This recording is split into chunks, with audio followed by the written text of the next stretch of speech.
Hello everyone, কেমন আছো সকলে? আশা করছি সকলে খুব ভালো আছো। আমিও খুব ভালো আছি। আজকে দিনটা ছিল 3 জুলাই, বুধবার।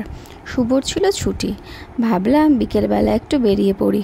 ওয়েদারটা তো বেশ সুন্দর, মাঝে মধ্যে ঝিরিঝিরি বৃষ্টি পড়ছে আর একদম মেঘলা আকাশ, বেশ ঠান্ডা ঠান্ডা একটা ভাবও আছে। ভাবলাম আমি তো প্রাকৃতিক দৃশ্যগুলো দেখবই, তার সাথে তোমাদের সাথেও একটু শেয়ার করি গ্রাম বাংলার এই প্রাকৃতিক দৃশ্যগুলো। দেখো কি সুন্দর, চারিদিকটা যেন সবুজে সবুজে ভরা, আর বৃষ্টির জল পড়ায় সবুজ রঙটা যেন আরও গাঢ় হয়ে গেছে। দুদিকে গাছপালা আর মাঝখান দিয়ে ঢালাই রাস্তা। বিকেলবেলা আমরা বেরিয়ে পড়েছিলাম বাগনানের উদ্দেশ্যে। বাগনানেরও 2 মাসির বাড়ি, বড় মাসি আর সেজো মাসি। দুজনের বাড়ির দূরত্ব মিনিট 2 কি 3 হবে, কাছাকাছি একদম। ভাবলাম বেকার ঘরে বসে কী করব, তার থেকে একটু মাসিদের সাথে দেখা করেই বাসি।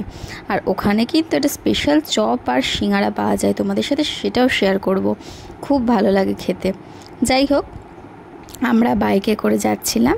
যেতে যেতে এত ভালো লাগছিল কি বলবো।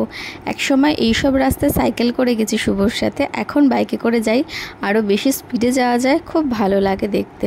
তোমাদের এই রকম রাস্তায় যেতে কেমন ভালো লাগে সেটা অবশ্যই জানিও। দিনের বেলা কিন্তু একরকম, কিন্তু রাতের বেলা এখানে কোনো স্ট্রিট লাইট নেই, টোটালি অন্ধকার, গা ছমছমে একটা ব্যাপার কিন্তু থাকেই। তোমাদের মধ্যে কার কার এইসব রাস্তায় অ্যাডভেঞ্চার করতে যেতে ভালো লাগে কমেন্ট বক্সে কিন্তু অবশ্যই জানিও। যাই হোক, ধীরে ধীরে সূর্য অস্ত যাচ্ছে আর আমরাও চলে এসেছিলাম মাসিদের বাড়ি। প্রথমে চলে এসেছিলাম বড় মাসির বাড়ি, শুভর বড় মাসির বাড়ি। গিয়ে তো খাওয়া দাওয়ার পালা। প্রথমেই দিল লেবুর জল, খুব ভালো। তারপরে চা, বিস্কুট, পাঁপড় ভাজা। তারপর চলে গেছিলাম সেই বিখ্যাত আমার খুব পছন্দের চপের দোকানে। এই চপের জন্যই কিন্তু যাওয়া, এই চপের টানে। এত ভালো বানায় এই চপটা, আমি কোন্নগরে এত চপ খেয়েছি, ঠিক আছে, কিন্তু এখানকার আলুর চপ আর সিঙ্গাড়াটা এত ভালো, মানে না খেলে তোমরা বিশ্বাস করবে না। আমার তো ভীষণ ভালো লাগে। সাইজটা দেখো কত বড় বড়, পুরো হাতের তালুর সমান। আলুর চপগুলোর দাম 6 টাকা আর সিঙ্গাড়াগুলো 7 টাকা। দাম অনুযায়ী স্বাদ আর সাইজ কিন্তু একদম পারফেক্টের থেকেও বেশি। খুব সুন্দর খেতে, মুড়ি দিয়ে তো একদম জমে পুরো ক্ষীর। যাই হোক, ওখানকার ফুচকাও কিন্তু বেশ ভালো। তো আমি খেয়ে নিয়েছিলাম ফুচকা, 10 টাকায় 6টা। আমি 4টে খেয়েছিলাম, শুভ 2টো খেয়েছিল। ফুচকাও কিন্তু বেশ ভালো, লাস্টে একটু সস দিয়ে দেয়, সেটা খেতে কিন্তু বেশ ভালো লাগে। যাই হোক, আবার মাসিদের বাড়ি চলে এসে মাসিকে বললাম একটু পেঁয়াজ কেটে দাও। পেঁয়াজ দিয়ে মুড়ি আমার ভীষণ পছন্দের, আর সাথে নিয়ে নিয়েছিলাম একটু সর্ষের তেল। ব্যাস জমিয়ে সন্ধ্যের খাবার হয়ে গেল।